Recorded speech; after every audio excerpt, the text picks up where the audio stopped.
A'udzubillahi minasyaitonirrajim. Bismillahirrahmanirrahim. Robbi a'udzubika min hamazati syayatin wa a'udzubika robbi ayahdurun. Robbi shrah li sadri wa yassir li amri wahlul 'uqdatam min lisani yafqahu qawli. Assalamualaikum warahmatullahi wabarakatuh. Alhamdulillahirabbil alamin. Segala puja-puji milik Allah Subhanahu wa taala yang atas rahmat karunia kasih sayangnya. Alhamdulillah, ibu dan bapak yang dirahmati oleh Allah. Pagi hari ini kita kembali dikumpulkan di Masjid Raya Pondok Indah ini di kajian Babu Salam yang rutinan ya, kita sebulan 2 kali. Yang alhamdulillah kita berterima kasih kepada Babu Salam yang menyediakan wadah untuk kita sama-sama belajar, untuk kita sama-sama berkontemplasi, dan untuk kita sama-sama bermuhasabah. Yang mudah-mudahan pembelajaran-pembelajaran kita sebelumnya itu bukan hanya menjadi pembelajaran yang pengetahuan gitu, karena belajar itu jembatan, tujuan akhirnya adalah akhlak gitu ya, tujuan akhirnya adalah perilaku, dan yang paling terpenting adalah bukan hanya tahu tetapi juga menjadi amalan dan bagaimana kesadaran kita terus bertumbuh.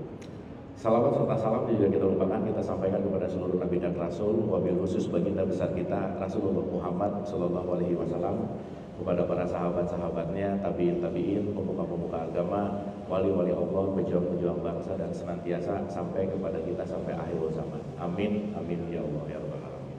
Ibu bapak sehat semuanya? Sehat ya. Bapak-bapak sehat ya semua ya? Ya, hatur nuhun sudah hadir. Kenapa? Oh, jadi gimana? Oh iya, bapak-bapak ya. Karena yang datang ke sini juga pasti ya balik lagi ya, semua kita nikmati aja kan, yang penting kualitas daripada kuantitas, betul nggak Bu Pak? Iya, banyak juga jadi buih buat apa gitu. Jadi meskipun ini yang datang sekitar 500.000 orang lah ya, nggak apa-apa ya. Iya, kan biasanya 3.000 gitu ya, ini yang datang 500-an juga lumayan Bu ya. Dah, jadi santai aja. Justru lebih dekat tuh lebih intimate, lebih santai gitu, nggak chaos gitu. Baik, sebelum kita mulai, kita hening dulu sejenak boleh ya, kita ber-Al-Fatihah supaya benar-benar kita hadir utuh di sini saat ini, supaya kita benar-benar menyadari dan benar-benar tidak sibuk pikirannya, dan kita benar-benar meningkatkan fokus kita, karena dengan fokus yang baik pembelajaran akan lebih diserap dengan baik juga. Wabil khusus untuk kedua orang ibu bapak kita doakan siapapun yang terlebih dahulu meninggalkan kita, dan siapapun yang sedang sakit dalam keadaan musibah, senantiasa kasih sayang Allah memberikan kekuatan, ketabahan, dan pagi hari ini senantiasa kita dimudahkan dan dilancarkan untuk mendapatkan hikmah bersama. Santai dan rileks ibu dan bapak. Al-Hadiniyah, Al-Fatihah. A'udzubillahi minasyaitonirrajim. Bismillahirrahmanirrahim. Alhamdulillahirabbil alamin. Arrahmanirrahim. Maliki yaumiddin. Iyyaka na'budu wa iyyaka nasta'in. Ihdinas siratal mustaqim. Siratal ladzina an'amta 'alaihim ghairil maghdubi 'alaihim waladdallin. Amin, amin, amin ya Allah ya Rabbal alamin. Terima kasih Ibu dan Bapak, senantiasa kita sudah hadir utuh di sini saat ini, dan siap belajar. Ibu Bapak udah siap? Siap, semangat? Semangat ya. Pertemuan lalu masih ingat bahasannya apa? Nah, jadi diam ini ya. Oke, Ibu dan Bapak, hari ini rencananya saya lebih pengen berevaluasi. Saya lebih pengen mendengar dari apa yang udah kita bahas, Ibu dan Bapak tuh sebetulnya dapat apa. Dan yang paling penting mungkin ada beberapa pertanyaan yang kita bisa elaborasi lebih dalam, karena saya rasa evaluasi penting ya Ibu Bapak, supaya saya juga tahu bahwa ini kita step 1 maju, 2 maju, 3 maju, jangan-jangan maju terus tapi ada yang nggak paham atau ada yang nggak ngerti gitu kira-kira. Jadi boleh kita mengawali dengan diskusi dulu, boleh Ibu Bapak?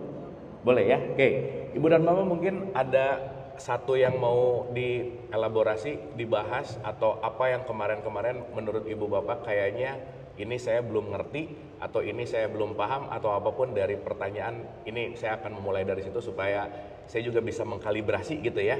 Karena jangan-jangan kita naik terus gitu, terus yang dengernya juga belum pas gitulah kira-kira. Jadi hari ini rencananya saya pengen kalibrasi gitu. Ada? Ya, Ibu. Assalamualaikum warahmatullahi wabarakatuh. Salam. Kang Abu, waktu sesi mengenai kita kurban kemarin itu, Ya. kurban, itu kan Kang Abu menjelaskan satu step by stepnya mengenai makna daripada kurban. Tapi ada beberapa yang menyampaikan kepada saya, ya, kelihatannya salah paham dengan apa ada yang Kang Abu sampaikan. Jadi rangkaian itu kan esensialnya kan sebetulnya kan Abu begitu kan untuk apa itu berkurban, apa itu Hijri Ismail, seperti itu kan Kang Abu. Jadi seolah-olah ini Kang Abu ini umroh ini penting nggak bagi Kang Abu? Haji itu penting nggak? Jadi ke situ pertanyaan kamu. Kalau insya Allah saya paham karena itu esensial daripada step by stepnya daripada rangkaian ibadah yang Allah anugerahkan pada Nabi Ibrahim. Jadi, mungkin Kang Abu bisa lebih detail tentang itu lagi ya. Silakan Kang Abu. Oke, makasih. Ada lagi? Mungkin dari bapak-bapak? Oh, bapak-bapak sih kayaknya langsung paham kayak ini ya. Nggak sus nanya lagi. Ibu-ibu mungkin ada lagi? Satu lagi gitu misal. Ibu mau? Enggak? Ada? Oke. Ini udah nggak ada pertanyaan dalam hidupnya? Oke. Punten Ibu, punten. Oh, mau denger aja? Iya. Kan saya perlu feedback, Bu. Saya sering dengerin Kang Abu live ya tentang mencapai kesadaran diri. Ya. Terus Kang Abu bilang suruh latihan.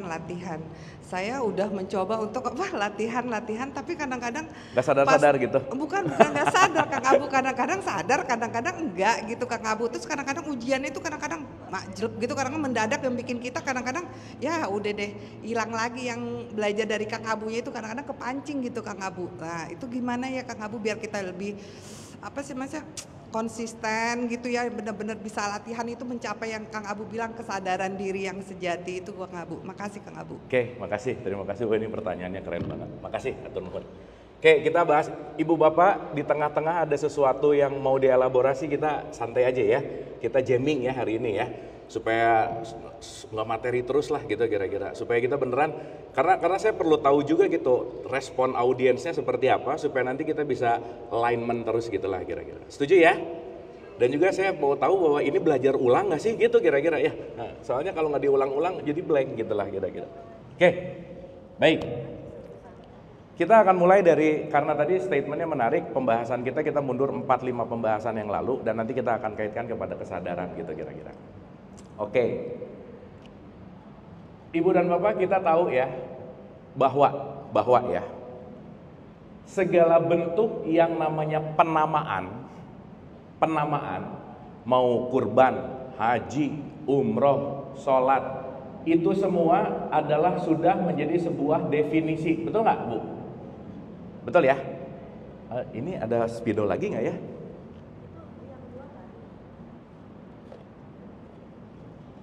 Duh, saya lupa bawa spidol. Habis kayaknya Bu. Iya, boleh coba kalau ada lagi. Oke, sambil nunggu spidol ya. Tuh, ntar besok sini bawa spidol sendiri ya. Ya. Oke, udah jadi apa? Definisi. Sekarang pertanyaannya kita renungkan dulu begini, Bu. Ibu dan Bapak, kalau kita bicara tentang diri kita ini banyak tahu sesuatu yang datang dari luar atau banyak tahu sesuatu yang langsung mengalami langsung? Yang mana?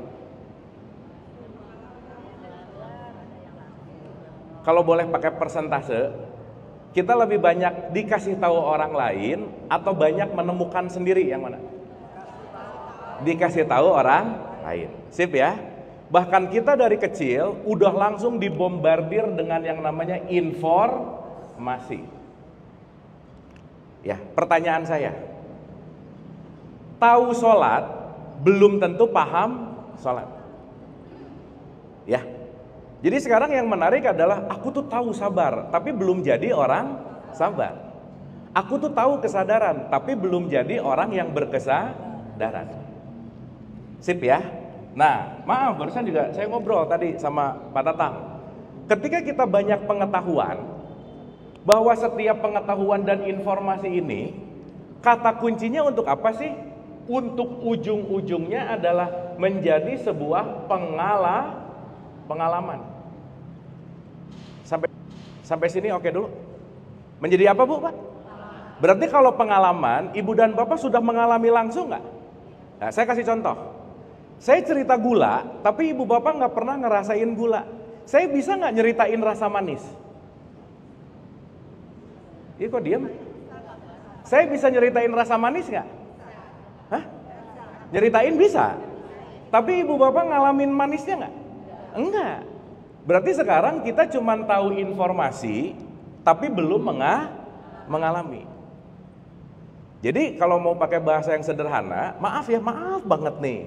Banyak pengajian dalam tanda petik jadi mabuk informasi, tapi nggak dikerjain gitu Bu. Betul nggak? Makanya indikator parameter pengetahuan nambah, tapi pengalaman nggak naik gitu. Sip ya? Nah, seiring pengalaman naik, seiring ada konteks yang sudah dialami, berarti salah satu pengalaman ciri-ciri yang naik adalah keraguannya makin turun. Makanya saya kasih contoh nih, contoh dulu ya. Ibu Bapak kita pemanasan dulu boleh ya? Ini pertanyaannya simpel 2, tapi saya pengen belok dulu supaya nanti kita benar-benar ke akarnya gitu. Saya kasih contoh. Alif lam mim zalikal kitabu la raiba fi hudalil mutakin. Quran tidak ada keraguan untuk orang yang mutakin, takwa.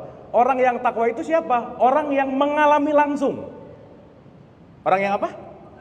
Sip. Berarti dia sudah masuk kepada level yang namanya mengalami. Saya kasih contoh, Ibu Bapak. Ibu punten ya, saya pinjam Quran ya. Ini ceritanya Quran. Saya mau nanya, Ibu Bapak Quran ini benar nggak? Ih kok diam sih? Saya pegang Quran nih. 30 juz Quran ini benar nggak? Benar. Tahu dari mana benarnya? Dari informasi. Betul? Kan sekarang kalau orang habis baca Quran suka baca apa Bu? Shadaqallahul, maha benar Allah atas segala firman-Nya. Sekarang saya tanya, maha benar itu ketika aku mengalami atau aku mengetahui? Gimana? Mengalami. Sekarang saya tanya, bacaannya nggak ngerti, ayatnya nggak paham, Shadaqallahul azim. Terus nanti ditanya, emang isinya apa? Wallahu a'lam bishawab. Tapi benar nggak? Benar. Kata siapa? Menurut. Betul nggak? Oke dulu sampai sini. Maka ketika semua apapun definisi-definisi ini yang udah nyampe ke kita, itu sudah menjadi namanya adalah konsep. Apa Bu? Konsep. Dan itu mengerak. Pokoknya kalau udah kurban ingatnya sapi. Kalau haji ingatnya Mekah. Kalau sholat ingatnya 5 waktu. Itu adalah konsep yang diinstalkan eksternal kepada kita, sehingga kita terlimitasi oleh konsep, kita taunya cuman itu aja gitu. Sampai sini oke? Sampai sini oke? Makanya kenapa semua konteks yang namanya pembelajaran itu semua bertumbuh. Sekarang saya tanya, Ibu Bapak mau benar-benar mengatakan Quran ini benar-benar benar, Shadaqallahul azim, berarti harus ada proses mengalami langsung nggak? Iya. Jadi kalau saya cuma bisa baca tapi tidak mengalami, saya belum membenarkan kebenaran Quran. Kenapa? Sayanya belum mengalami kok, gitu kira-kira. Sampai sini oke? Sampai sini oke? Berarti kebenaran ada waktu baca atau waktu mengalami. Jadi yang penting bacanya atau mengalami? Asik, pintar, mantap. Nah ini nih kalau udah pintar enak ya. Nah bukan berarti saya ngalamin aja nggak usah baca, bukan. Bukan berarti saya tahu hakikat umroh saya nggak usah umroh, bukan. Bukan berarti saya ngerti haji nggak usah pergi ke sana, bukan. Tetapi saya melampaui yang hanya menjadi cerita dan dongeng, tapi merubah menjadi pengalaman. Sampai sini oke? Sampai sini oke? Oke, maka kenapa saya pinjam Ghazali aja, Bu, Pak? Satu ya, nanti kita akan masuk nih. Saya kasih contoh. Imam Ghazali itu kan mengawali dengan pemahaman syariat misalnya. Arias kita bicara tentang ritual. Oke? Nah, sekarang kalau kita bicara tentang konsep, yang gampang itu kan yang kelihatan. Betul nggak? Contoh. Ibu bapak ngelihat saya lagi gini. Saya lagi apa? Belum tentu. Kalau saya niatnya olahraga, boleh nggak? Boleh. Betul nggak? Tetapi sudah ada konsep kalau yang begitu, pakem konsepnya yang begitu, itu namanya adalah sholat. Iya kalau ngomongin tentang ritual atau syariat. Nah, saya pindah dulu ke side sini nih. Pertanyaan. Sholat, kurban, puasa, umroh, haji, semuanya kita ngomongin ritual. Itu kegiatan jasmani atau kegiatan ruhani?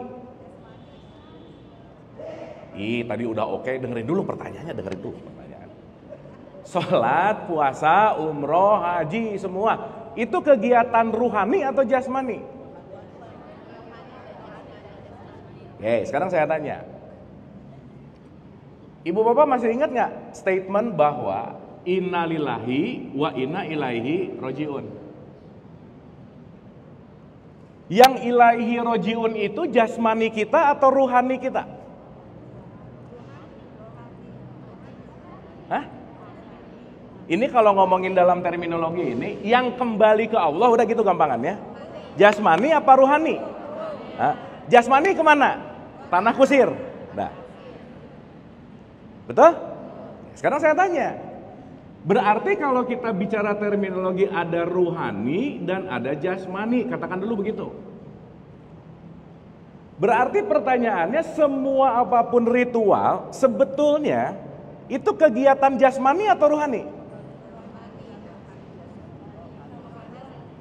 Gini deh, ibu bapak yang kita harus isi nutrisi jasmani atau nutrisi ruhani?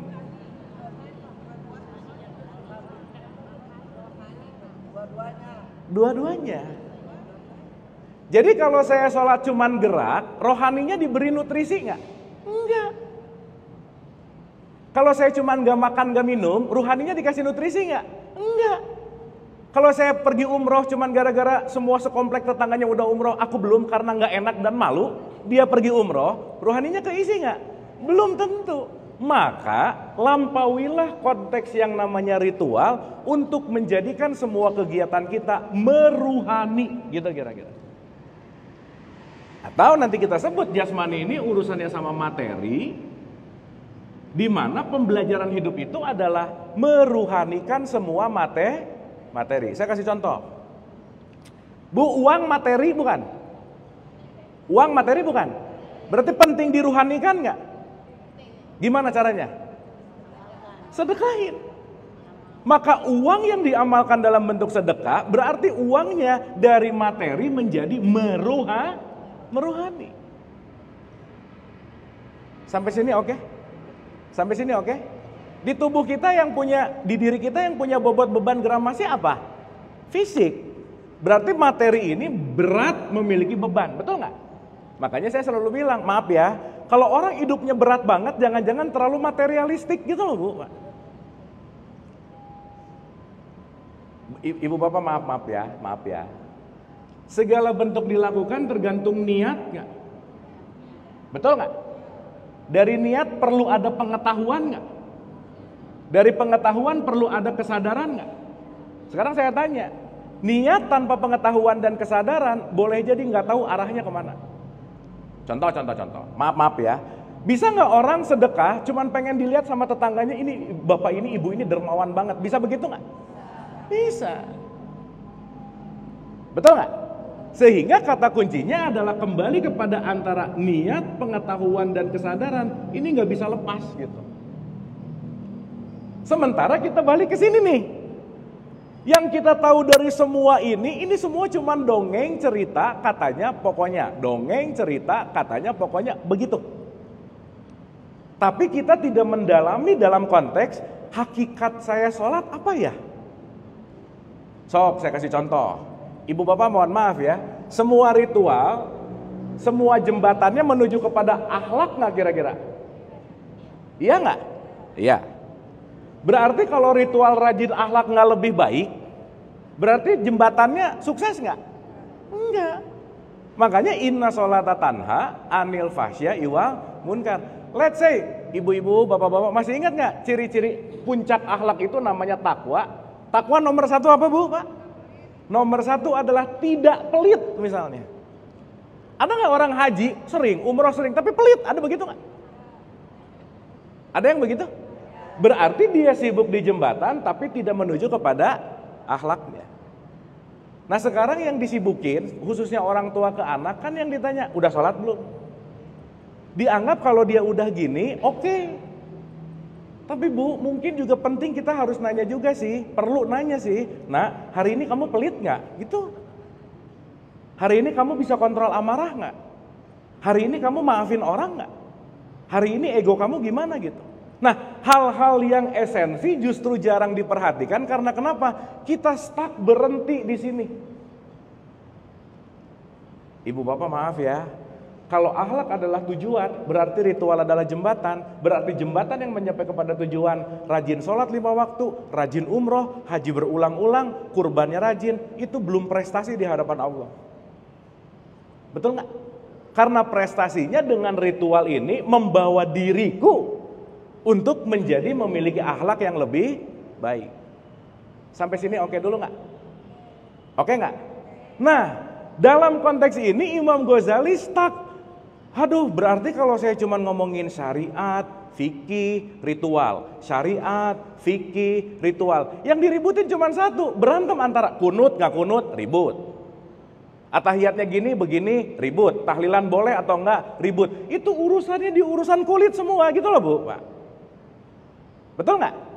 Padahal ada hal yang jauh lebih esensi dari gerakan materialistik, gerakan jasmani, gerakan syariat yang berdampak kepada ruhani.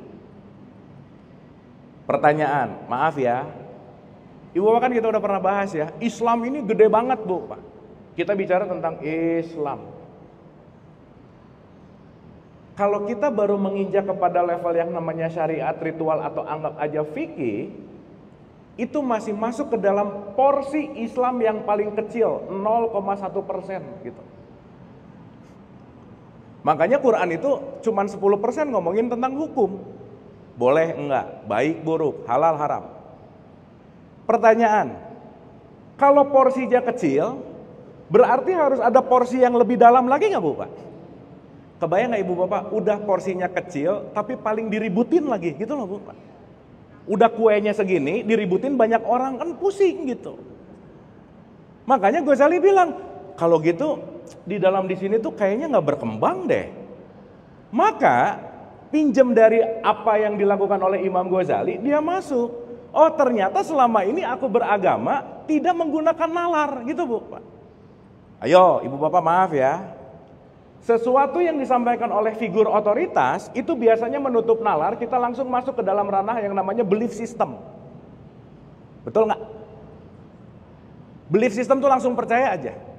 Ibu bapak waktu lahir, orang tua ngasih tahu apa aja, ibu bapak pasti percaya apa omongan orang tua. Betul nggak? Karena usia 0 sampai 7 tahun itu belum ada critical thinking. Jadi orang tuanya ngoceh apa aja, pokoknya nah gini ya, itu yang akan jadi fundamental keyakinan seseorang. Termasuk lingkungannya nggak? Termasuk gurunya nggak? Termasuk siapapun yang disebut figur otoritas, itu sangat memengaruhi keyakinan kita gitu. Pertanyaan, maaf ya, dulu waktu nerima keyakinan banyak nanya kenapa nggak Bu Pak? Enggak, pokoknya telan aja. Iya, telan aja. Nanti jawaban ujungnya, mah kenapa sih aku harus salah? Kalau nggak dosa. Terus kalau dosa kenapa? Kalau nggak masuk neraka.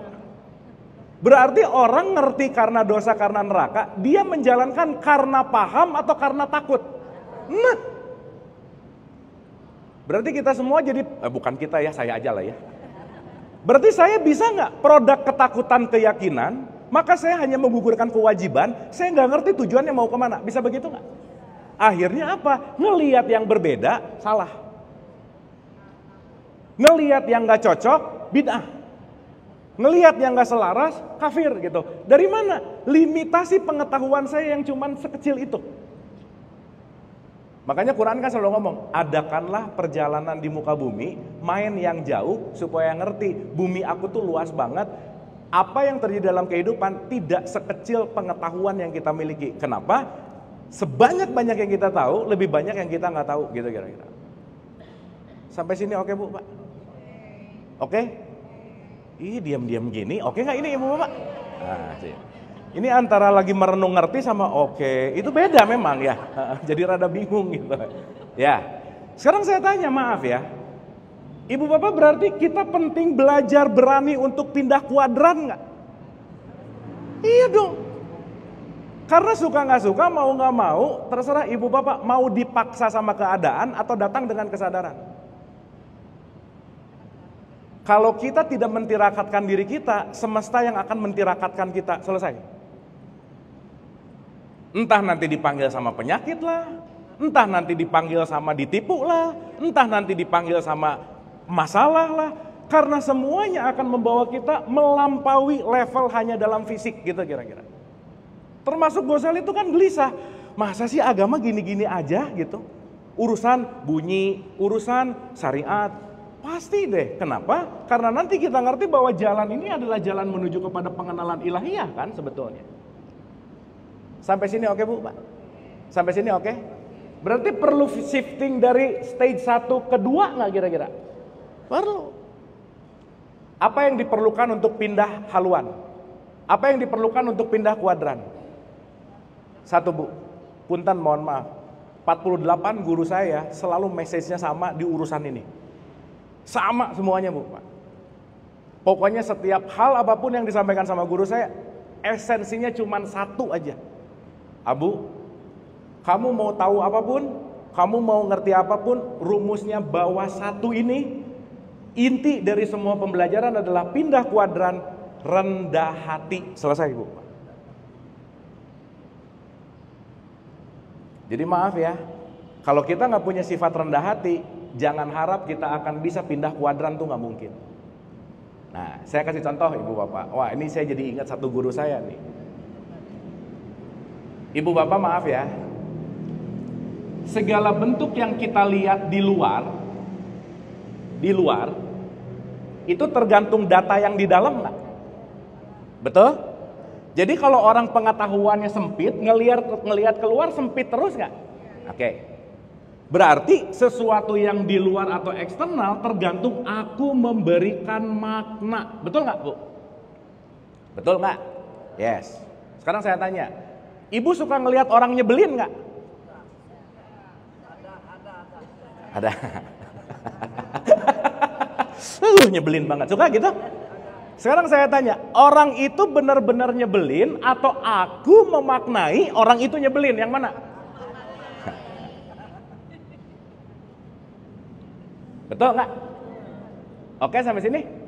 Jadi begitu Ibu ngelihat ini orang nyebelin banget, pertanyaannya, si orang ini benar-benar nyebelin sekali lagi ya? Atau aku punya data makna bahwa menurut pemaknaan aku orang ini nyebelin? Data makna. Sekarang saya tanya, berarti seseorang menyebalkan dan menyenangkan tergantung orangnya atau tergantung maknanya? Nah gitu. Yes. Nah sekarang saya tanya, kecenderungan yang namanya kita kecanduan, kita pengen ngerubah orangnya supaya sesuai dengan maknaku, betul nggak? Betul nggak? Sekarang saya tanya Ibu Bapak maaf ya, punten ya mohon maaf, bisa ngerubah orang nggak? Makanya Ibu Bapak jangan nyari yang nggak ada, gitu. Udah jelas-jelas nggak bisa, nggak ada, dicari terus. Sekarang saya tanya, maaf ya, si orang ini jadi nyebelin atau tidak, secara instan supaya kita bisa selesai dari permasalahan ini, apa yang harus dilakukan?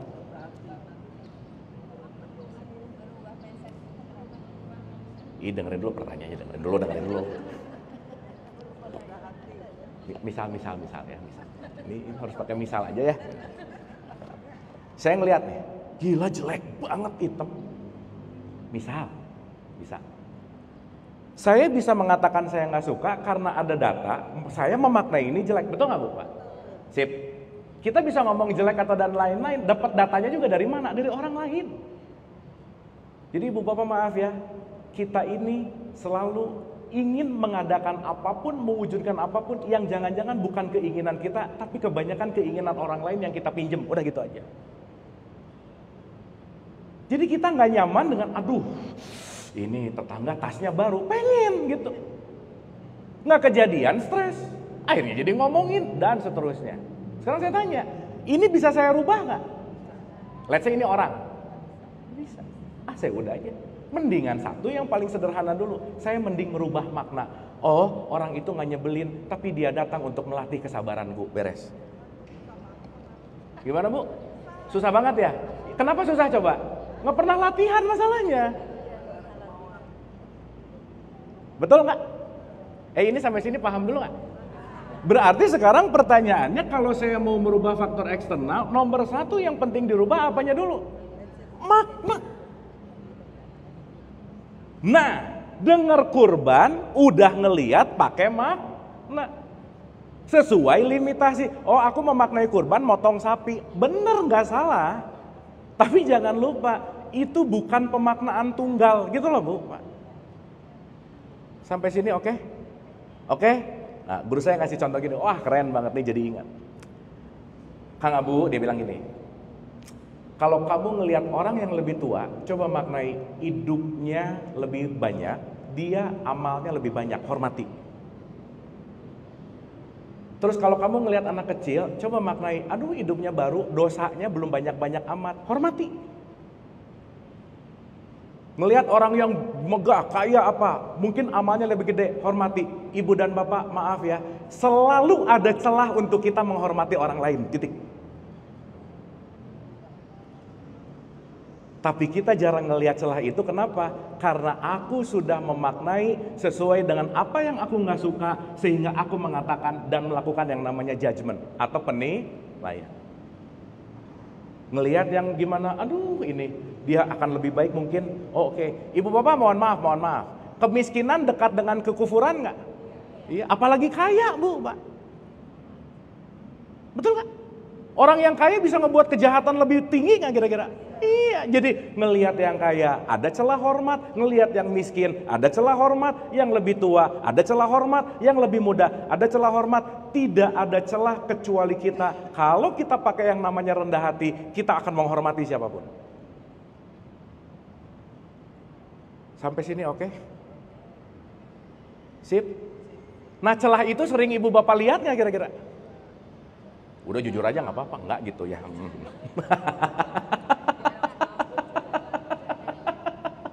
Ya. Ya. Iya. Iya, 15 menit lagi ke situ, tenang dulu. Yang penting ngerti dulu ini, tenang. Nanti urusan EGP lah, mau urusan apa, itu metode. Tapi yang jelas, jangan sampai orang lain yang bertingkah laku seperti menyebalkan, tapi ibu bapak yang rugi karena banyak luka terus gitu. Betul nggak? Ibu bapak maaf ya, saya mau nanya. Ibu bapak ini termasuk orang yang suka marah atau sering marah, yang mana?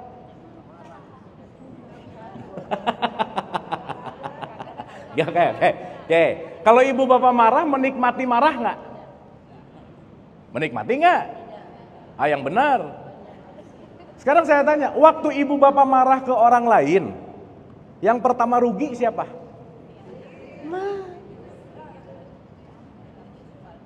Ya, dan udah jelas-jelas merugikan diri sendiri, tapi nggak pengen stop marah-marah mulu, aneh nggak?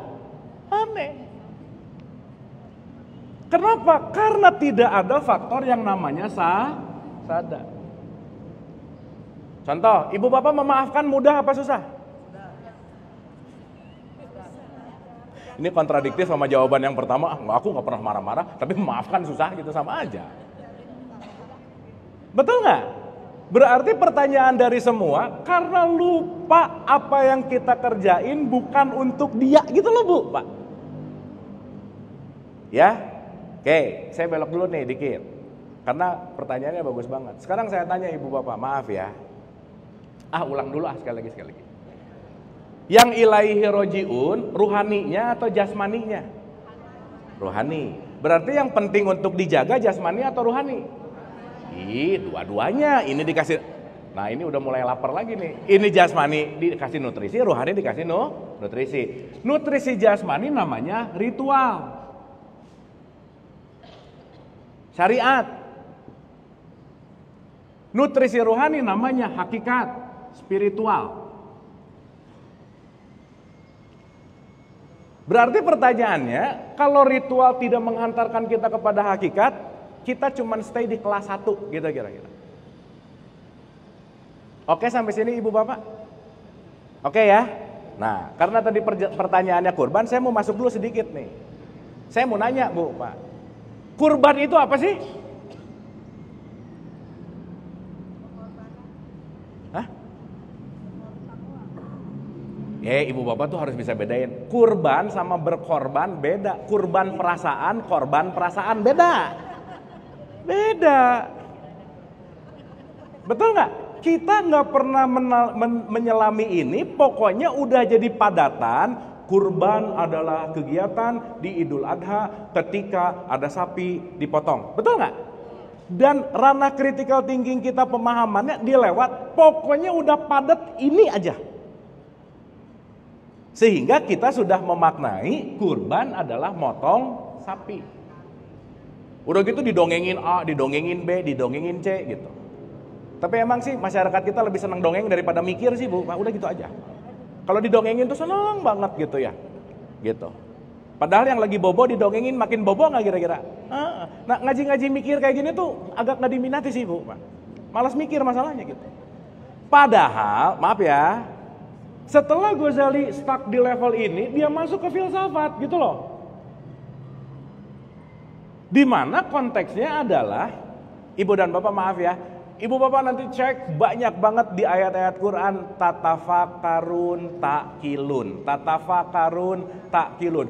Gunakanlah akal. Apa bu pak? Akal. Sekarang saya tanya, akal itu nanti outputnya apa sih? Berpikir. Sekarang saya tanya, ibu bapak sering berpikir nggak? Enggak. Seringnya cuman mengulang kebiasaan, nggak mikir dulu. Sok saya tanya, lebih sering mana ngomong dulu baru mikir atau mikir dulu baru ngomong? Ya udah clear jawabannya ya. Betul nggak? Jadi kejadian hari-hari kebanyakan otomatis nggak ada mikir dulu. Allahu Akbar, udah otomatis tuh ngambil wudhu lah, apa dan lain. Allahu Akbar, habis gitu begitu. Allahu Akbar, rokaat 2, rokaat 3, ya udah tuh jadi lupa rokaatnya. Saking kita terlena sama yang namanya otomatis. Berarti ibu bapak maaf ya. Kalau boleh pakai kata banyak atau sedikit, yang menggunakan akal banyak atau dikit? Iya makanya kebanyakan akalnya masih baru bu, gitu. Masih fresh gitu. Kenapa? Nggak pernah dipakai. Kenapa? Yang dikedepankan selalu ego, emosi. Salah. Nggak ngerti apa-apa, pokoknya salah. Ngerti nggak gini? Enggak, pokoknya kamu salah aja. Makanya ibu bapak punten, mohon maaf ya. Kita kurang terlatih dalam berdialektika. Kita cuman gampang menyalah membenarkan, mengkafirkan, membidahkan, tapi nggak ngerti esensinya apa. Pokoknya beda dikit. Ibu bapak pernah dengar nggak literasi masyarakat kita tuh rendah banget? Pernah dengar nggak? Even mohon maaf untuk ngebaca sesuatu aja mau ngerti nggak banget gitu bu pak. Abis gitu di forward ke WhatsApp sebelah. Sampai sini oke? Sampai sini oke? Berarti akal penting nggak? Akal penting nggak? Makanya kita dikasih akal sama Allah. Dan hanya orang-orang yang berakal lah yang mampu mendapatkan hikmah. Tetapi, ada tetapinya. Jadikanlah akal hanya sebagai pondasi. Kan rumah bukan hanya pondasi. Maka Ghazali di level filsafat nggak nyampe juga. Kenapa? Nggak nemu jawabannya. Lari dia ke tasawuf gitu ceritanya. Oke? Maka masuk ke level di sini. Oh, bukan urusan akal tapi urusan rasa. Ibu bapak saya mau nanya sok ini, ibu bapak yang udah lama sholat, ibu bapak dapat apa sih? Apa kontribusi sholat terhadap hidup ibu bapak? Coba direnungin. Abis sholat ini saya dapat apa sih? Abis kurban ini saya dapat apa sih? Abis umroh saya dapat apa sih gitu? Jangan-jangan dilakukan itu nggak pernah pakai merenungkan, nggak pernah pakai pendalaman yang apa maknanya untuk hidupku gitu. Toh sholat rajin tetap khawatir misalnya, umroh tiap bulan tetap stres hidupnya gitu. Berarti jangan-jangan dia hanya mampu atau dia hanya melakukan di wilayah konteksnya adalah materi. Gitu. Sampai sini oke? Maka dalam bahasa umum kenapa ada syariat, ada thoriqoh, ada hakikat. Dan kesatuan inilah nanti yang akan menyatakan atau membawa kita menuju kepada pengenalan utuh kepada Allah. Itulah yang disebut ma'rifat gitu kira-kira. Sampai sini oke? Sampai sini oke? Ibu bapak maaf ya, kita survei juga, saya udah punya datanya sih. Di kelas 1, kelas 2 dan kelas 3 kira-kira yang paling rame di kelas yang mana? 1, ini 95% nih. Hatam diulang-ulang, isinya nggak ngerti. Hatam bagus. Tapi kalau ibu bapak cuman baca, ibu-ibu nih khususnya ya, lagi masak cuman baca, apa tuh kalau lagi masak? Resep, kan nggak jadi masakan. Yang lucu, ngerasa udah baca resep jadi solehah banget gitu. Aku udah hatam 30 juz. Betul nggak? Sehingga kita salah melihat, bukan salah sih, tidak tepat melihat kesolehan. Aduh alhamdulillah ya soleh banget, kenapa rajin ke masjid? Belum tentu orang bisa jadi nyolong sendal, betul nggak Bu Pak? Kita nggak tahu loh. Sehingga nanti outputnya tidak terletak hanya di sini, tapi loncat ke sini, tapi juga nanti outputnya ke sini gitulah kira-kira. Nah ibu bapak yang kemarin waktu saya pertama datang ke sini ngobrol sama ibu Gina, Bu kita belajar jangan di 1-2 terus yuk gitu. Di 1-2 mah udah berapa tahun? Loh terakhir kemarin pengajian 40 tahun, mantap 30 tahun iya. Tapi ditanya kurban apa? Apa ya? Sama aja Bu Pak gitu. Kenapa? Karena concernnya hanya di wilayah syariat. Sip. Jadi yang penting syariat, tarekat atau hakikatnya? Semuanya, nggak ada salah satunya nggak bisa. Bukan berarti di sini nggak ini, nggak bisa. Semuanya penting dalam satu kesatuan. Itulah masuklah kamu kepada Islam yang kafah, gitu kira-kira. Oke, ibu bapak, sip. Oke, penting stay humble. Once humble, kita kebuka. Semakin kebuka, ilmunya makin masuk. Dikosongin lagi. Jadi kalau udah humble, nomor 1, nggak banyak nyalahin dulu. Mengedepankan pengertian daripada penilaian, gitu loh Bu, Pak. Ini kan lihat dikit, langsung nilai nih. Nggak nanya dulu kenapanya, lah kamu salah deh. Nggak nanya dulu alasannya gitu misalnya. Nah itu kan dialektika gini yang maaf ya, apalagi di pengajian, itu nggak bertumbuh pesat gitu. Karena kenapa? Yang penting dongeng aja. Contoh, ibu bapak kalau anak-anak pengen cantik perbanyak baca surat apa Bu? Oh gitu-gitu Pak, apa? Maryam di sini. Kalau ganteng ini, malam minggu ini, pokoknya Al-Kahfi ini, bagus. Tapi coba tanyain, gini-ginian ini apa makna untuk hidupku gitu? Apa sih pemaknaan kesadaran untuk aku dalam melakukan ini gitu kira-kira? Sip? Oke? Clear ya? Dan lagi ibu bapak maaf ya, nggak semua orang bisa pindah kuadran, enggak Bu Pak. Kalau masih betah di satu, ya udah, nggak apa-apa, nikmati aja dulu gitu. Dan itu tidak bisa dipaksakan. Makanya pulang dari sini, ya balik lagi kan suka ada gini kalau pengajian, aduh ini suami saya harus tahu nih gitu. Udah itu mah bukan urusan suami, bukan. Ini anak saya harus tahu, bukan. Semuanya bermula dari diri sendiri. Karena tidak ada perpindahan kuadran tanpa sebuah kesadaran. Gak apa-apa Bu Pak. Gak semuanya harus di 2, gak semuanya harus di 3, dan gak semuanya juga harus di 1. Sampai sini oke? Sip. Nah kira-kira ibu bapak di kelas 1, di kelas 2, di kelas 3 yang mana? Ih diam gini sih ah. Nah, tapi lagi mau pengen berproses pindah kuadran gak? Alhamdulillah. Sip. Makanya kalau udah di kelas 2 ke kelas 3, mohon maaf Bu Pak, saya selalu kemana-mana ngomong, ibu bapak sayanya gak penting. Ibu bapak jangan percaya omongan saya, buat apa? Tapi ibu bapak percayailah apa yang kita pelajari, amalkan, ngerasain sendiri, itu intinya. Karena saya selalu mendisklaimer kemana-mana saya ngomong, saya nggak pengen meyakinkan sesuatu, nggak pengen diikutin, enggak. Tapi saya pengen menyampaikan bahwa ada kuadran-kuadran yang lain loh. Yang siapa tahu bisa menjadi puzzle-puzzle untuk kita menambah big picture kita, untuk kita bisa ngelihat lebih holistik gitu kira-kira. Setuju? Sip ya? Oke sampai sini? Jadi kurban apa Bu, Pak? Oke, gimana ini?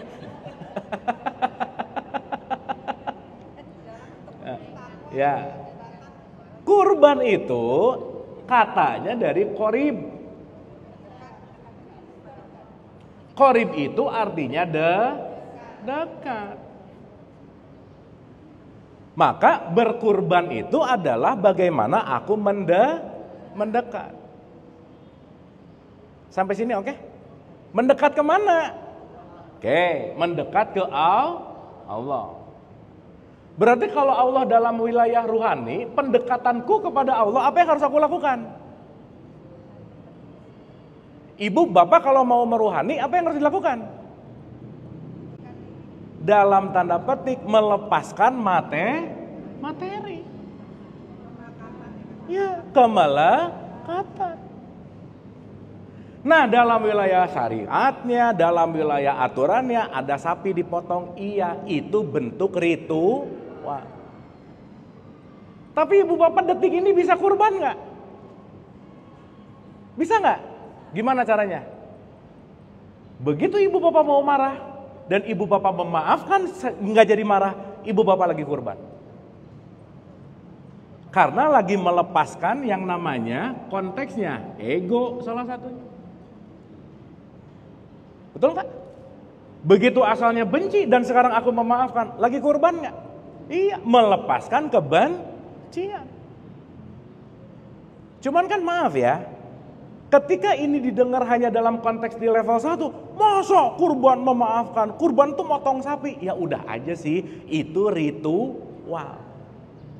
Karena daging-daging dan darahmu itu tidak sampai kepadaku, 223637, kecuali adalah ketakwaan. Di dalam takwa kata kuncinya apa? Memaafkan. Jadi ibu bapak kalau lagi memaafkan orang lain lagi kurban nggak kira-kira? Harus beli sapi dulu nggak kira-kira? Nah gitu. Tapi waktu ritual Idul Adha jangan udah maafin kurban jangan juga. Tetap beli kambing beli sapi gitu maksudnya. Sampai sini oke? Sampai sini oke? Berarti begitu ibu bapak sekarang ngasih uang nolong fakir miskin lagi kurban nggak? Iya kenapa? Lagi melepaskan. Nah gitu. Sip. Upacara besar tahunannya motong sapi. Upacara hariannya kembali kepada takwa. Ekstrim nih ya, ekstrim. Aduh saya tuh cuman punya ayam, potong ayam bagiin ke tetangga yang miskin. Lagi berkurban juga nggak sebetulnya? Iya. Secara meskipun di aturan motong ayam ya nggak kehitung gitu misalnya. Sip. Berarti ketika ada kata-kata penyembelihan yang disembelih apanya sih? Egonya. Kalau dilihat dari sudut pandang hakikat. Tapi kalau ini didengar sama 95% yang mindsetnya cuma di sini jadi berantem nggak kira-kira? Iya. Gitu. Yang ngomongin kita sesat pasti jauh lebih sesat gitu. Karena dia tahu, oh ini sesat nih. Kan rajanya berarti, misalkan. Dan di 16, 125, 126, 127, ibu bapak maaf ya, kita nggak bisa menyesatkan siapapun loh. Karena kita nggak benar-benar tahu gitu. Berbeda belum tentu salah. Gitu. Sampai sini oke? Sampai sini oke? Clear ya? Paham? Nah, sekarang saya tanya. Kan tadi kaitannya sama haji nih. Kenapa sih kurban sama haji selalu barengan? Contoh, kita di kelas 1 dulu. Ibu bapak kalau dengar haji, yang kepikiran apa? Ke Mekah aja. Betul? Oke. Padahal yang kita bahas kemarin, berhaji itu kewajiban untuk manusia. Untuk siapa Bu, Pak? By the way, Quran pedoman untuk siapa? manusia. Jadi kalau gitu universal nggak? Universal. Berarti berhaji universal nggak? Universal. Yang tahunan ke sana itu haji partikelnya. Di level ini. Salah? Enggak. Tetap perlu? Perlu. Tapi jangan muter-muter di sini, tapi nggak nyampe ke sini gitu kira-kira. Oke Bu, Pak. Maka haji itu artinya adalah perjalanan. Menuju mana? Mbak itu pertanyaan. Kalau ada kata menuju, ada alamatnya nggak? Ada. Berarti alamat Allah di mana?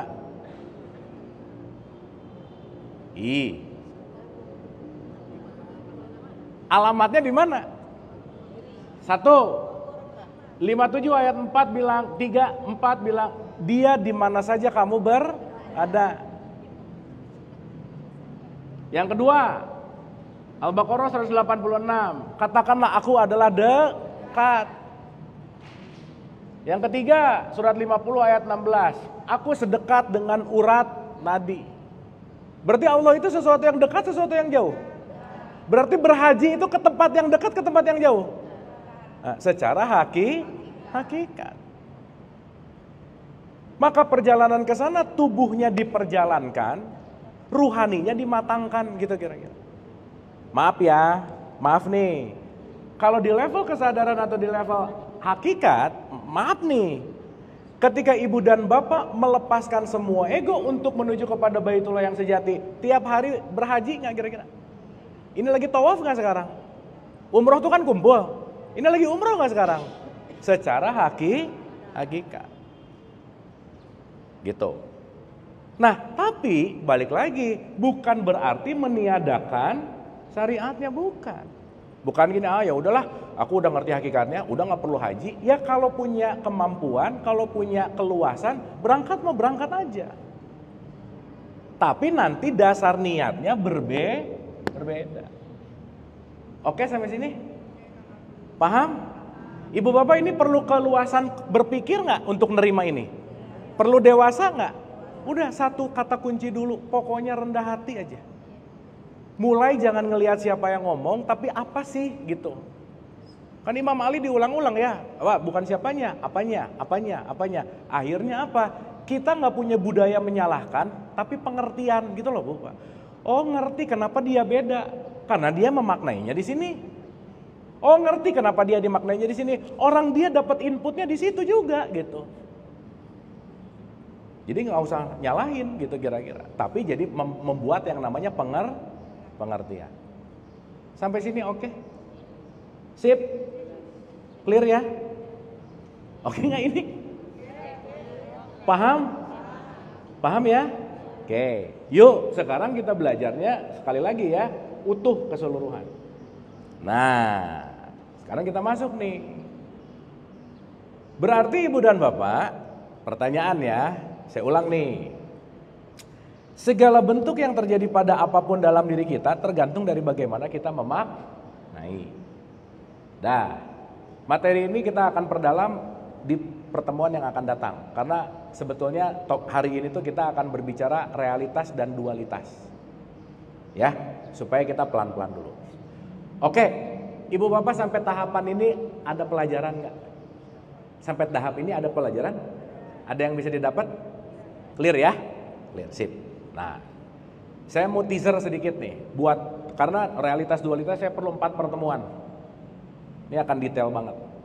Supaya nanti kita ngerti kesadaran tuh apa sih gitu. Supaya nanti, kok aku merasa A, B, C misalnya udah sadar nggak lagi. Supaya nanti ngerti mekanismenya gitulah kira-kira. Ya, sampai sini oke? Clear ya? Yes. Yuk, sekarang saya mau mulai dulu begini. Ibu bapak kalau kita ngomongin visi dan misi misalnya. Visi dan misi. Kalau kita bicara visi, anggap aja, simpel aja ya. Visinya adalah, ibu bapak visi kita hidup apa sih? Karena ada visi ada misi. Kita main idea-nya Tuhan bikin kita hadir apa sih? 5156 Wa ma khalaqtul jinna wal insa illa liya'budun. Visinya apa Bu, Pak? Ibadah. Sekarang saya tanya, Ibu Bapak kalau dengar kata ibadah, ting yang kepikiran apa? Nah, sholat. Sekarang saya tanya, orang sholat pasti ibadah nggak?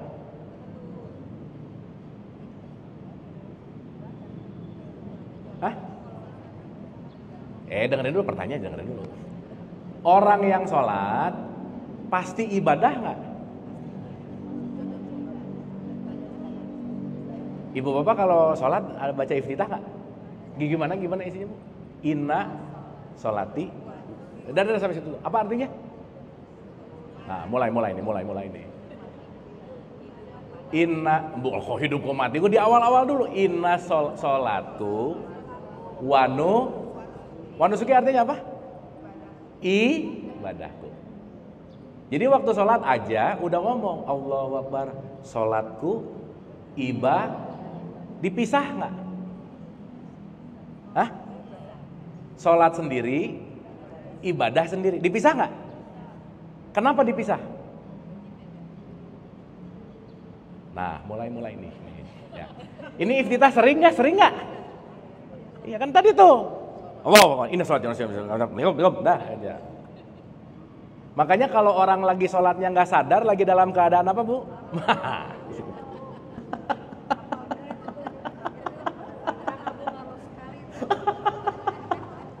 Makanya janganlah kamu sholat dalam keadaan Bu, mabuk di sini tuh bukan minum bir, alkohol, bukan Bu, bukan itu poinnya.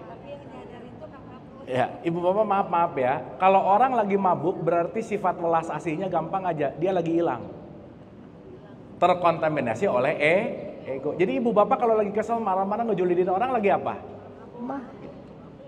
Berarti kalau lagi ngegosip lagi apa? Berarti sebelum zuhur ngegosip, habis zuhur ngegosip. Berarti jadi pertanyaan saya, Ibu Bapak mabuk udah berapa lama?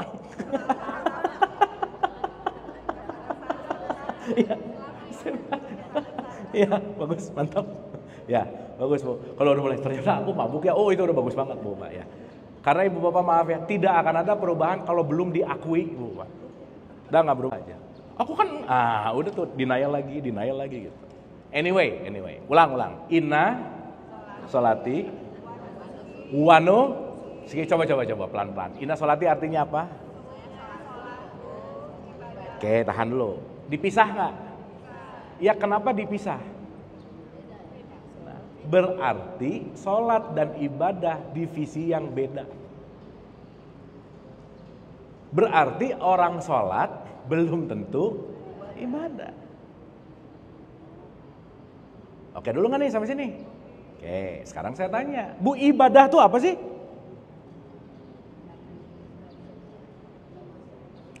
Beribadah tuh apa sih? Ya oke. Ibadah itu kan artinya menghambakan diri.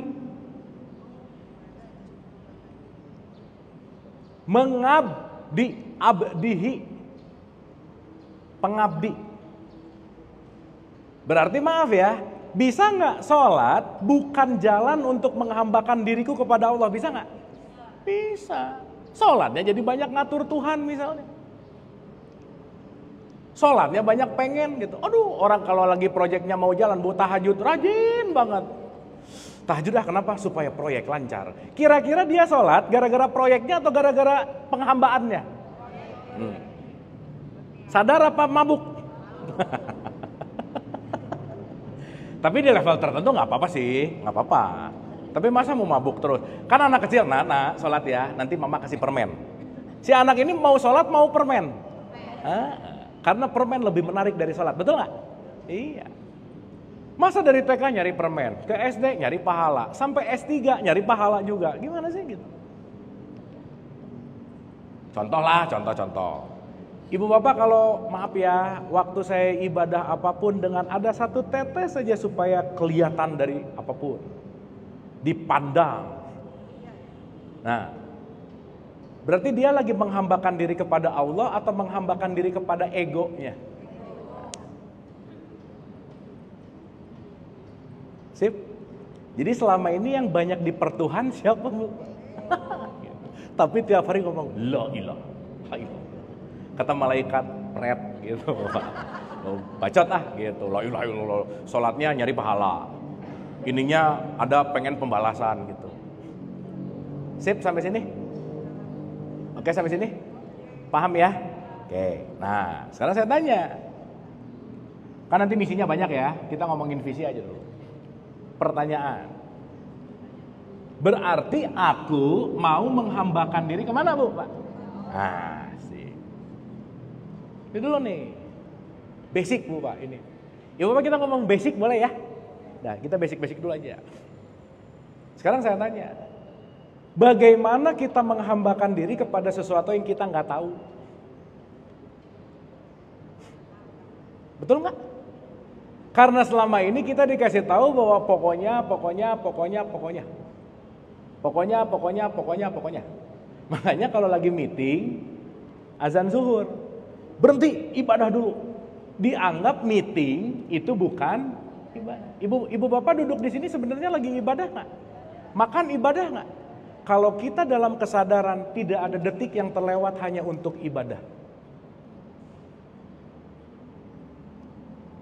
Sampai sini oke?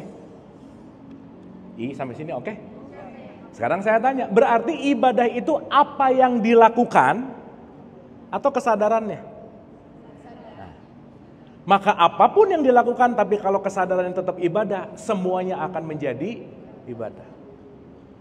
Kerja bisa jadi ibadah, masak bisa jadi ibadah, duduk bisa jadi ibadah, minum bisa jadi ibadah. Kenapa? Semuanya hanya dalam rangka aku mau menghambakan diri kepada Allah. Jadi kita niat lillah aja kata. Niat apa, Bu? Niatnya lillah aja. Niatnya lillah, tapi perlu pengetahuan. Aku mah niat lillah aja. Iya, lillah itu apa? Pokoknya lillah aja, sama aja. Dia tanda tanya. Betul nggak? Nah, sekarang kita lagi diisi pengetahuan itu nggak kira-kira? Supaya memperkuat nih, jadi ngerti, oh gitu. Baru nanti akan ada sadar. Sampai sini oke? Clear? Nah, sekarang saya tanya, pelan-pelan ya, pelan-pelan. Ulang Ibadah apa, Bu, Pak? Jangan lupa ya, level tertinggi manusia itu hamba. Oke, ini bocoran pertemuan 3 ya, supaya ada gambaran dulu. Level terendah namanya zolim. Naik 1 level kafir. Naik 1 level fasik. Naik 1 level iman. Naik 1 level takwa. Naik 1 level hamba. Iya. Makanya Nabi Muhammad kan belakangnya Abdullah, hambanya Allah. Jadi sekarang saya tanya, maaf ya. Orang yang KTP-nya Islam pasti beriman nggak? Belum, apalagi jadi hamba gitu. Iman aja belum tentu. Makanya yang disuruh puasa orang Islam bukan? Orang yang KTP-nya Islam bukan? Bukan, orang yang kan ya ayyuhalladzina amanu. Maaf nih. Mau zolim ke, kafir ke, apa ke, ini semua. Ini berkaitan dengan identitas nggak kira-kira? Dengerin dulu pertanyaannya. Orang iman, orang takwa, hamba, mau dia zolim, mau dia kafir, mau dia fasik, tergantung identitasnya nggak? Enggak dong. Contoh. Orang yang KTP-nya Islam bisa zolim nggak? Bisa. Tapi bisa takwa juga nggak? Sekarang saya balik. Orang yang KTP-nya nggak Islam bisa takwa nggak? Bisa jadi hamba nggak? Berarti penghambaan tidak melulu dalam konteks yang namanya identitas. Sekarang maaf ya, nanti puncak dari hamba ujungnya nih, itu namanya Islam. Tapi Islamnya I gede. Kalau ibu bapak Islamnya I besar atau I kecil? Kenapa I kecil? Karena baru KTP. Karena kalau udah di I besar, ini akan berbicara tentang konteks yang namanya kesadaran. Ya, pelan-pelan ya. Sampai sini oke Bu, Pak? Sip ya? Berarti kalau kita mulai menyadari ini, oh wajar. Kenapa? Salah satu misinya rahmatan lil alamin. Untuk merahmati identitas atau semesta alam? Muslimin atau semesta alam? Berarti kalau saya terkotakan dengan identitas, berarti jangan-jangan saya mau jadi level hamba aja jauh gitu. Sementara kita bisa berantem gara-gara identitas gak? Kenapa? Memaknai. Maknanya dapat dari mana? Figur otoritas. Pokoknya katanya. Padahal Allah dekat apa jauh? Ya Bapak saya ulang-ulang ya. Kalau Allah itu dekat, Allah sebagai distributor utama. Kalau distributor utamanya dekat, Ibu Bapak ngapain ngambil barang dari subagen? Bener gak? Ini kan subagen gak jelas nih gitu.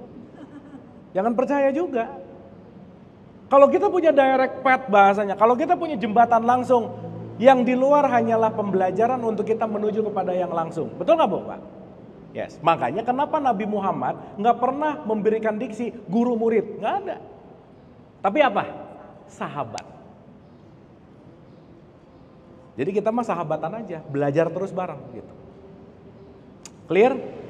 Clear ya? Dah, dikit lagi. Sampai sini oke Ibu Bapak? Iya oke. Saya ulang ya. Tapi Ibu Bapak ini jangan diapal-apalin ya. Satu, zolim. Jangan gitu ya, jangan ya. Gak akan ditanya gini-gini, gak akan lah pokoknya. Tapi ini nice to know. Ya. Zolim. Naik, jadi apa tadi? Bukan. Kafir dulu. Tertutup, baru fasik, baru iman, baru takwa, baru hamba, baru Islam. Makanya menuju Islam panjang gak Bu Pak? Makanya tiap sholat ihdina siratal mustaqim. Nah sekarang pertanyaannya, mungkin akan sedikit menjawab pertanyaan Ibu tadi gitu ya. Kira-kira level dari sini ke atas semua, ini adalah peningkatan yang namanya kesadaran.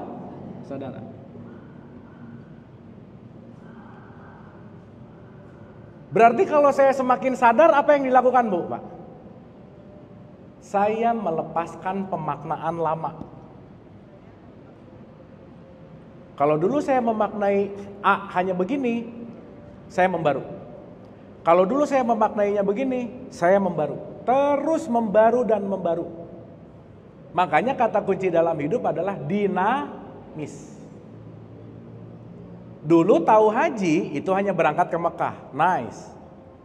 Tapi saya mau naik kesadarannya, oh ternyata haji bukan berangkatnya, tapi kesadarannya. Tapi bukan berarti meninggalkan yang lama, bukan. Melampaui.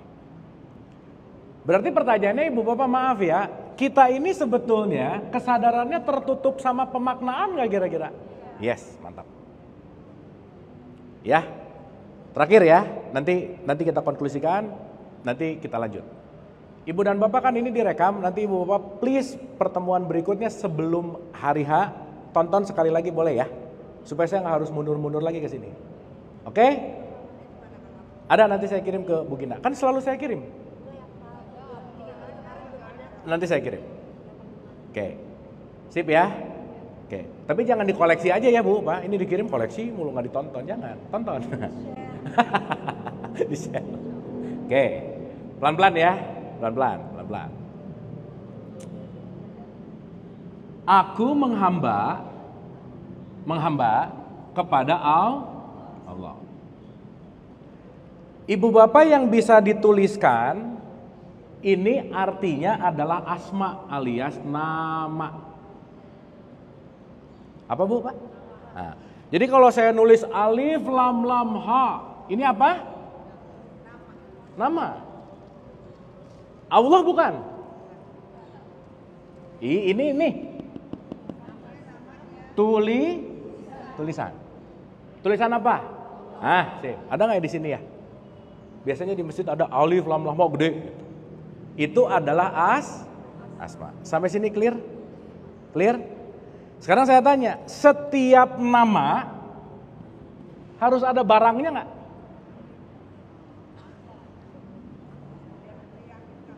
Hah? Gini. Ada barangnya dulu atau ada namanya dulu? Kan nggak mungkin tiba-tiba nama, barangnya nggak tahu, pokoknya nama dulu deh gitu. Gimana Bu tadi? Ada barangnya dulu atau ada namanya dulu? Berarti sekarang yang kita ketahui adalah barang yang dinamakan. Sip? Oke? Contoh. Bu, kalau kita dalam perspektif tradisi Islam, nomor satu fundamental Islam itu namanya apa? Syahadat. Jadi sholat nomor berapa? 2. Syahadat nomor 1. Inti dari syahadat apa Bu, Pak? Aku bersaksi. Berapa? Oke. Makanya inti dari sholat apa? Jadi syarat mutlak ingat itu apa? Bersaksi dulu. Ibu bapak nggak mungkin ingat saya kalau belum pernah ketemu saya. Lu ingat si Abu? Udah ketemu? Belum sih? Nggak tahu si Abu juga yang mana. Betul nggak? Berarti mengingat ada setelah bersaksi. Makanya syahadat dulu baru sholat. Makanya ikro dulu baru sholat. Bu, pertama kali Nabi Muhammad langsung disuruh sholat nggak? Kenapa? Iya, tahu belum ada perintah sholat pasti. Ya kenapa begitu? Ya gimana mau disuruh ingat-ingat kalau belum ada yang diingat? Sampai sini oke? Oke nggak sampai sini ini? Oke, sip. Saya pinjam apa ya? Ibu punten ya, pinjam ya. Sebentar Bu, nggak akan saya minum enggak? Ini apa Bu? Pak? Nah, bukan tulisan air. Nah. Ya. Ulang. Sesuatu yang di sini semua itu nama atau tulisan. Berarti ketika ibu dan bapak melihat tulisan ini ada referensi ke sesuatu nggak? Gitu. Sip. Berarti kalau saya nulis air, nih referensinya. Tapi bukan mereknya ya, isinya nih. Oke? Sip. Sekarang saya tanya. Berarti kalau tahu nama belum tentu tahu barangnya. Maka menyebutkan nama Allah bagus sih. Tapi kalau nggak kenal, nggak mengalami rasanya, dia baru bunyi. Nggak apa-apa, bagus. Nah sekarang saya tanya. Bukti ibu bapak menghambakan diri kepada Allah apa?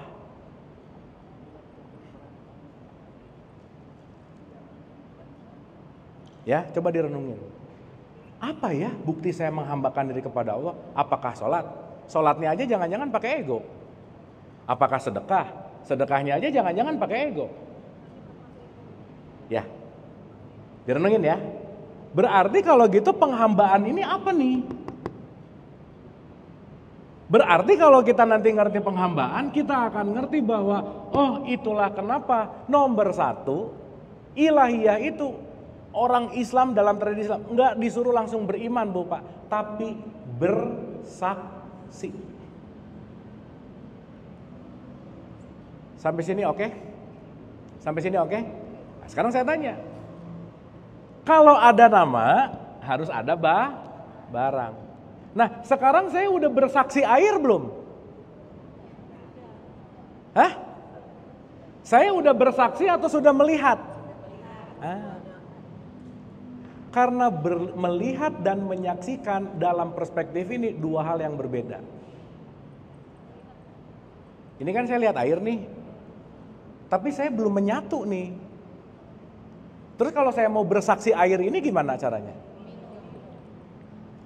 Begitu minum, di situ saya bisa mengatakan, aku bersaksi.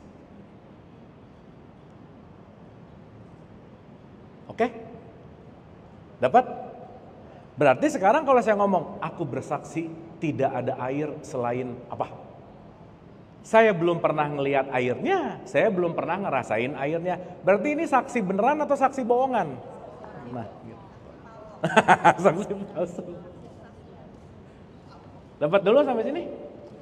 Dapat sampai sini? Nah, nanti di pertemuan yang akan datang, terus kalau di sini ada yang namanya nama, wujudnya gimana? Maka jangan lupa Bu, Pak, sifat Allah nomor 1 apa? Wujud. Asmaul Husnanya baru Rahman, Rahim. Dah ya, titik ya. Nah, konklusi. Nah ini kita akan detailkan di pertemuan yang akan datang. Saya konklusikan dulu. Sekarang saya tanya, bukti saya sudah bersaksi terhadap air, apa buktinya Bu, Pak? Outputnya apa? Hausnya hilang. Jadi Ibu Bapak, kalau Allah nanti menyebutkan dirinya adalah Sang Welas Asih, bukti kita setelah menyembah Allah, welas asihnya hadir, berarti dahaga-dahaga benci, iri, dengki, bete, judgment, merendahkan, semuanya jadi hilang. Itulah puncak ketika kita menghambakan. Kenapa? Aku telah menyatu dengan sumber, maka sumber itulah yang menjadi simbol atau sumber itulah yang menjadi kekuatan welas asih kita, gitu kira-kira. Nah, tadi tanya ke Ibu, pertanyaan Ibu nih sekarang. Kira-kira untuk naik kelas ini perlu latihan ulang-ulang nggak? Jadi Ibu Bapak maaf ya, orang yang berspiritual bukan berarti hidupnya jadi bebas masalah, enggak. Bukan berarti jadi semua hidupnya enak, enggak. Tapi jadi lebih turun konfliknya, bukan masalahnya enggak ada, tapi begitu ada masalah, enggak terlalu lama konflik, dia bisa kembali kepada penghambaan dirinya. Pusing dikit, enggak lama-lama ke tengah lagi. Pusing dikit, enggak lama-lama ke tengah lagi. Kata kuncinya cuma di situ. Semakin kita sering ke tengah, semakin latihan itu akan memudahkan. Dan sekarang tuh ditakut-takutin gini, aduh kalau ilmu lebih tinggi, pengetahuan lebih tinggi, ujiannya lebih besar. Jadi saya mending gak berilmu aja, ujiannya segini-gini aja. Ya nggak bisa. Kalau pohon lebih tinggi, anginnya lebih gede, susah. Padahal akarnya pun bisa lebih kuat. Jadi Ibu Bapak, belajar kesadaran bukan berarti menghilangkan masalah, tapi tidak menolak masalah, itu inti. Ulang ya, ulang ya. Mempelajari ini, kesadaran, bukan berarti kita bebas masalah, bukan. Tetapi kita tidak hanyut dalam masalahnya. Artinya kalau kita tidak hanyut dalam masalahnya, aku akan menerima masalah, bukan menolak masalah. Jadi Ibu Bapak maaf ya, kalau tadi bicara masih A masih B berarti masih banyak penolakan. Nah, nanti kita akan bahas di mana akar penolakan. Sip ya? Oke sampai sini? Berarti Ibu Bapak di tahapan ini kita dapat pengetahuan nggak? Dapat. Kita belajar kurban, kita belajar sabar, kita belajar apa? Tapi baru tahu. Pulang dari sini dilaku, barulah aku bersaksi. Di situ baru ngomong shadaqallahul azim. Bener ya, tadi yang dipelajari setelah aku alami, aku mengalami langsung dan ini tidak ada keraguan, bukan katanya pokoknya, tapi ini pengalamanku langsung. Sampai udah di situ. Oke? Sip? Paham ya? Kesimpulan. Enggak, Pak? Jadi puncak kesadaran adalah penghambaan. Yes. Betul, Pak. Puncak kesadaran adalah sadar kalau diri kita hamba. Udah gitu, Pak. Puncaknya nanti di sini. Karena kalau udah jadi hamba, aku kecilnya udah nggak ada. Meniadakan aku. Ibu waktu sholat, bapak waktu sholat gini, Allahu Akbar gitu. Apa yang ibu bapak rasa di situ? Jarang. Allahu Akbar. Gitu, nggak ada rasanya biasanya. Allah besar, aku nggak ada apa-apanya. Berarti kalau meniadakan aku kecil, yang hadir hanyalah Allah. Itulah yang disebut la ilaha illallah. Aku kecilnya apa? Ego, salah satunya. Maka kita semua adalah kesadaran yang lagi tertutup oleh ego. Berarti kesadaran dicari nggak? Nggak usah, keluarin egonya, nanti muncul dia. Kebahagiaan dicari nggak? Nggak usah, lepasin keinginannya, pasti bahagia. Ibu bapak kenapa nggak bahagia? Banyak mau aja sih, gitu. Gitu Pak, kira-kira. Next pertemuan kita bahas lebih detail. Oke ibu bapak.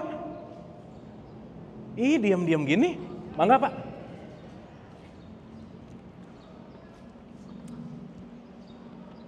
Punten. Assalamualaikum warahmatullahi wabarakatuh. Waalaikumsalam. Mohon maaf Kang Abu. Penghambaan dan sholat. Ya. Statement bahwa pada akhirnya nanti yang akan dilihat dan dihitung adalah sholat. Ya. Oke. Pertanyaannya adalah sholat yang mana? Sholat yang syariah, yang hakikat. Apakah dua-duanya dipisah atau dijadikan satu? Kemudian dalam sholat itu, karena dia menjadi yang pertama ditanyakan, apakah sholat itu di dalam penghambaan? Apakah penghambaan di dalam sholat? Terima kasih. Makasih Pak. Wah ini pertanyaan keren banget nih. Mantap Pak. Makasih banget Pak. Bagus banget pertanyaannya. Pertanyaan Bapak sederhana tapi saya harus jawab sejaman. Tapi saya singkatin dulu ya Pak ya. Duh keren Pak pertanyaannya Pak. Bagus banget. Ibu Bapak pernah dengar nggak? Yang akan pertama ditanya adalah sholatnya. Pernah dengar? Pernah dengar? Oke. Tapi di Quran dikatakan yang paling mulia adalah orang yang paling takwa. Nah, saya simplify. Sholat itu artinya terhubung, connected. Semua kipas di atas bisa nyala karena dia terhubung kepada satu listrik, betul nggak Bu Pak? Maka dia hidup. Berarti ketika seseorang lagi sholat, dia lagi terhubung kepada Allah nggak? Yes. Ketika dia lagi terhubung kepada Allah, keakuannya jadi turun nggak kira-kira? Hilang nggak kira-kira? Yes.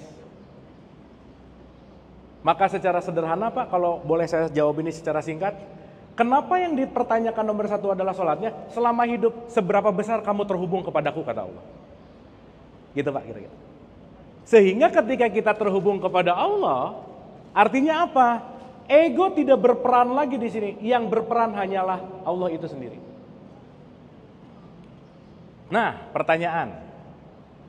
Untuk menonaktifkan ego dalam tanda petik, perlu ritual nggak kira-kira? Perlu. Namanya yang 5 waktu.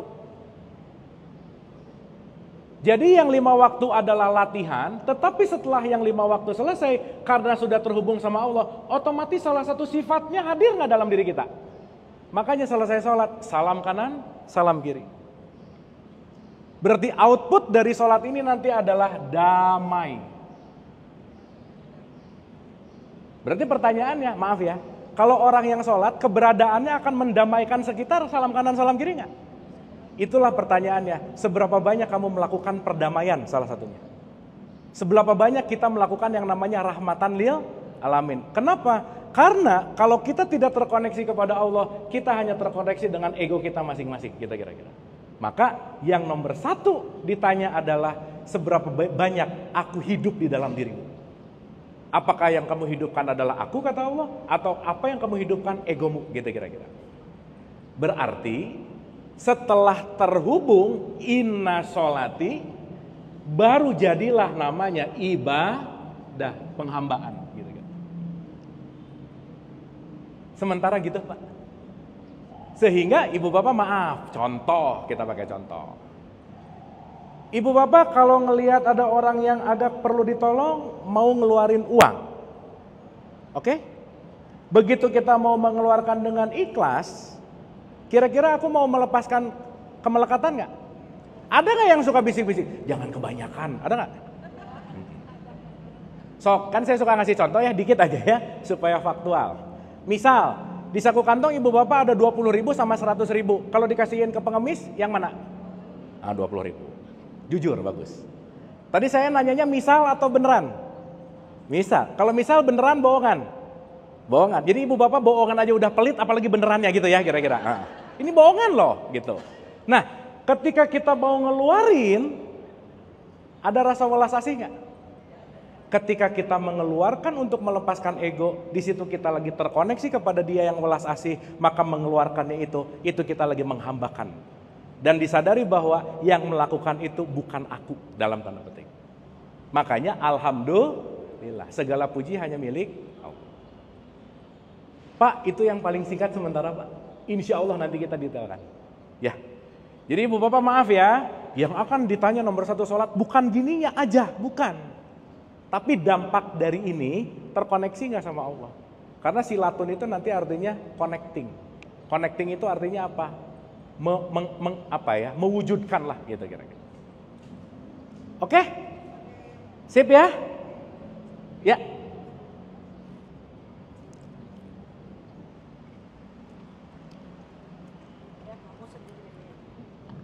Bismillah, Assalamualaikum warahmatullahi wabarakatuh. Salam. Jazakumullah khair atas ilmunya. Ini Ustadz Abu terkait dengan Lu pemaknaan jangan yang Ustadz lah, tadi. Abu aja gitu ya. Pemaknaan yang sangat dalam tadi. Saya teringat dengan Al-Quran surat Al-Mu'minun ayat 1 sampai 11. Yes. Di mana betul. dijabarkan tentang 7 ciri mukmin yang dijelaskan oleh Allah. Yang pertama itu kan khusyuk dalam sholat, Ya. terus yang kedua menjaga amanah dan janji dan seterusnya. Termasuk di dalamnya itu penutupnya itu dari 7 poin itu adalah yang terakhir juga yang yang senantiasa menjaga sholatnya. Yang di awal adalah khusyuk dalam sholatnya, yang poin ketujuh adalah menjaga. Dan di antara ketujuh itu adalah menghindari perbuatan yang sia-sia, menjaga kemaluannya, menjaga amanah dan janji dan seterusnya. Ini menarik sekali gitu kalau dikorelasikan dengan pemaknaan 3 poin penting yang disampaikan dalam kajian ini tadi adalah terkait dengan syariat, makrifat dan juga yang terakhir adalah hakikat. Jazakumullah khair. Assalamualaikum warahmatullahi wabarakatuh. Waalaikumsalam. Ibu terima kasih. Nanti kita lanjutkan ke Al-Mu'minun, itu keren banget gitu. Terima kasih. Sip, mantap. Itu statement aja kan ya, nggak ada pertanyaan ya? Pengen dapat juga dari sisi pandangnya Ustadz Abu juga. Ya, gini Bu. Di Al-Mu'minun itu lagi mau bicara tentang bagaimana kita terus bisa menjaga konektivitas kan. Gitu. Artinya apa? Sholat itu nanti ada kata-kata sholat ritual 5 kali, tapi nanti di Quran di 70 ayat 19 sampai 20 itu ada kata-kata sholat daim juga gitu loh Bu. Ini nanti perlu penjelasan agak panjang. Tetapi maksud saya gini, ketika sholat itu latihan untuk meredam ego, sebisa mungkin setelah sholat egonya nggak berkecamuk lagi gitu kira-kira. Itu intinya. Nah yang menarik sekarang orang sholat aja egonya berkecamuk gitu, Allahu Akbar, berkecamuk gitu. Padahal yang 5 kali latihan untuk egonya supaya shutdown, off. Makanya zuhur diingetin, asar diingetin, maghrib diingetin. Semuanya adalah pengingat.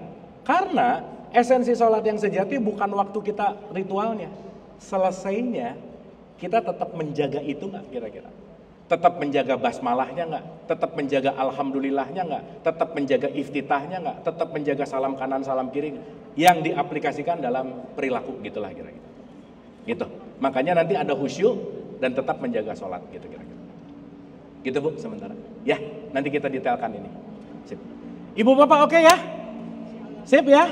Oke, ibu bapak kalau ada pertanyaan-pertanyaan dicatat. Next 10-15 menit pertama kita akan bahas lagi. Saya pengen banget lebih banyak mengevaluasi dulu supaya nanti begitu materi-materi yang disampaikan itu akan selaras dengan apa yang kita bisa elaborasi gitulah kira-kira. Oke Bu, Pak. Oke, Ibu Bapak terakhir, ada manfaat pertemuan kita di pagi hari ini menuju siang? Udah ya, mudah-mudahan ini bukan hanya jadi knowledge, tapi mudah-mudahan kita aplikasikan dalam keseharian kita. Kita tutup. Al-Hadiniyah, Al-Fatihah. Auzubillah.